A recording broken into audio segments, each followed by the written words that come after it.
Bismillahirrahmanirrahim. Alhamdulillahi rabbil alamin.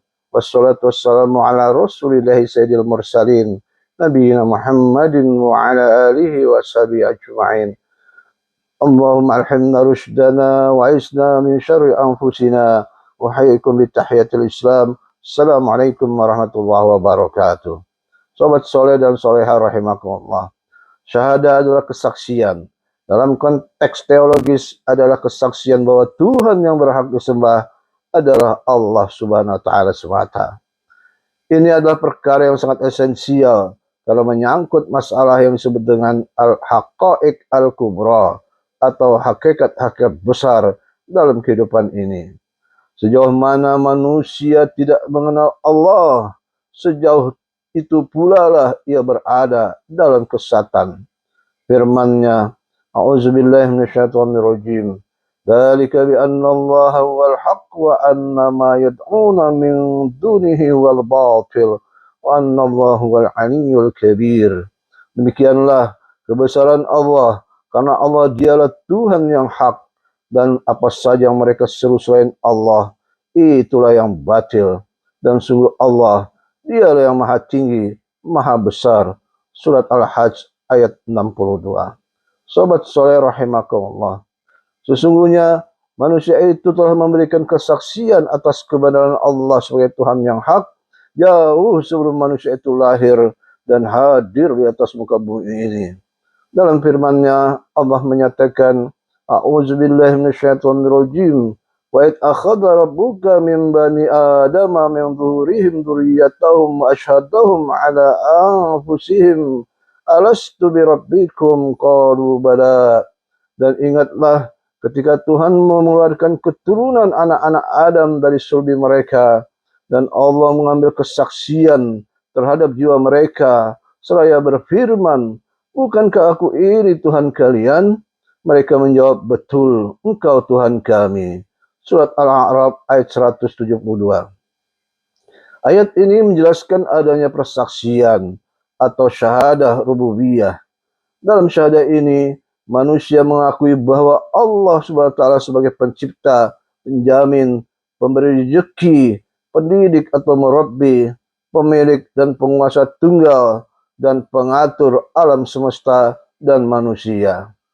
Al-Quran mengkaitkan kata Rabb dengan Al-Alamin, menjadi Rabbul Alamin yang berarti Tuhan semesta alam, dan An-Nas menjadi Rabbun Nas atau Tuhannya manusia. Kata Rabbul Alamin dan Rabbun Nas terdapat di surat Al-Fatihah sebagai surat pembuka Al-Quran. Alhamdulillahi Rabbil Alamin. Sedangkan kata Rabbun Nas ada di dalam surat An-Nas, Qul a'udzu birabbin nas, sebagai surat terakhir daripada Al-Quran. Sobat soleh dan soleha rahimakumullah,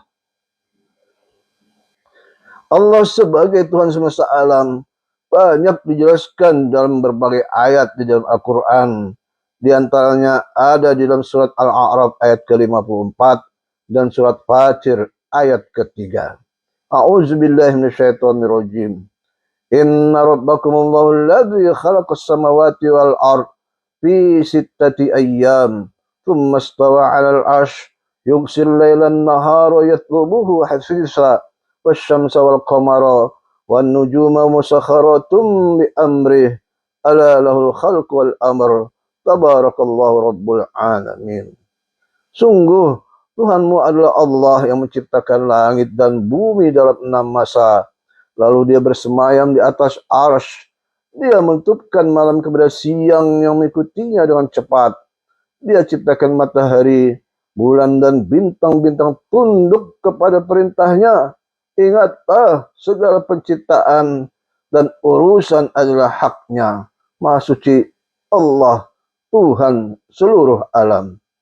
Ya ayuhan nas, uzkuru ni'matallahi alaikum, hal min khaliqin ghairullahi yarzuqukum minas sama'i wal ard, la ilaha illa huwa fa anna tu'fakun.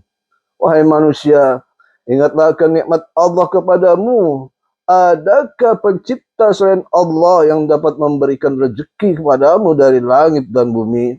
Tidak ada Tuhan selain Dia. Maka mengapa kamu berpaling dari ketauhidan? Sobat soleh dan soleha rahimakumullah. Manusia itu secara universal mengakui adanya Tuhan dengan berbagai nama sesuai asumsi dan versinya masing-masing. Dalam filsafat, Tuhan sering dianggap sebagai penyebab pertama dan kekuatan transenden yang menciptakan dan mengatur alam semesta. Sesuatu yang dianggap tidak dapat dipahami dengan secara rasional atau empiris, atau Tuhan adalah sesuatu yang terkait erat dengan alam semesta dan proses kehidupan itu sendiri. Ada pula yang menyebutnya sebagai Great Spirit, yaitu kekuatan atau entitas yang sangat dihormati sebagai pengatur dan pencipta alam semesta. Dalam berbagai macam agama pun nama-nama Tuhan itu banyak dan beragam. Hal itu sesungguhnya menunjukkan bahwa manusia pada hakikatnya meyakini adanya Tuhan. Di dalam kitab Sahih Muslim disebutkan melalui Iyad Ibnu Himar bahwa Rasulullah SAW telah bersabda, Yaqulullahu ta'ala, inni khalaqtu ibadi hunafa faja'athum syayatinu fajtalathum an dinihim wa harramat alaihim ma ahlaltu lahum. Allah SWT telah berfirman, sesungguhnya aku menciptakan hamba-hambaku dalam keadaan hanif, cenderung kepada agama yang hak. Kemudian datanglah syaitan, lalu syaitan menyesatkan mereka dari agamanya dan mengharamkan kepada mereka apa-apa yang aku telah halalkan kepada mereka. Sobat soleh dan soleha rahimakumullah. Jadi syahadat rububiyah itu berkaitan dengan pengakuan terhadap Allah bahwa dialah satu-satunya sebagai pencipta, pemelihara, pemilik, pemberi rezeki, penguasa dan pengatur segala sesuatu yang ada di alam semesta. Persaksian rububiyah ini adalah persaksian de facto. De facto berarti sesuatu yang terjadi secara nyata atau faktual. Dalam hal ini, kesaksian tentang rububiyah Allah dapat dibuktikan atau dilihat melalui keberadaan dan keteraturan alam semesta serta segala hukum alam yang ada. Jadi, pengakuan tentang kebenaran Allah secara de facto adalah pengakuan atau kesaksian tentang kekuasaan dan pengaturan alam semesta oleh Allah secara nyata dan tak terbantahkan yang dapat dilihat melalui kenyataan dan fakta-fakta kehidupan sehari-hari. Dengan kata lain, persaksian rububiyah de facto adalah pengakuan terhadap kenyataan bahwa segala yang ada di dunia ini, baik itu kehidupan, alam semesta, maupun segala peristiwa, menunjukkan adanya tanda-tanda kekuasaan dan pengaturan Allah sebagai Rabbul Alamin atau Tuhan semesta alam secara nyata. Dalam firman-Nya, A'udzu billahi minasyaitonir rajim. Innallaha lahu mulkus samawati wal ard yuhyi wa yumit wa ma lakum min dunillahi min waliyyin wala nasir. Sesungguhnya Allah memiliki kekuasaan langit dan bumi. Dia menghidupkan dan mematikan. Tidak ada pelindung dan penolong bagimu selain Allah. Surah At-Taubah ayat 116. Sobat soleh dan soleha rahimakumullah. Kita cukupkan sampai di sini dulu. Semoga manfaat. Lebih kurangnya mohon maaf. Wallahu a'lam bishawab. Subhanakallahumma bihamdika asyhadu an la ilaha illa anta astaghfiruka wa atubu ilaik. Assalamualaikum warahmatullahi wabarakatuh.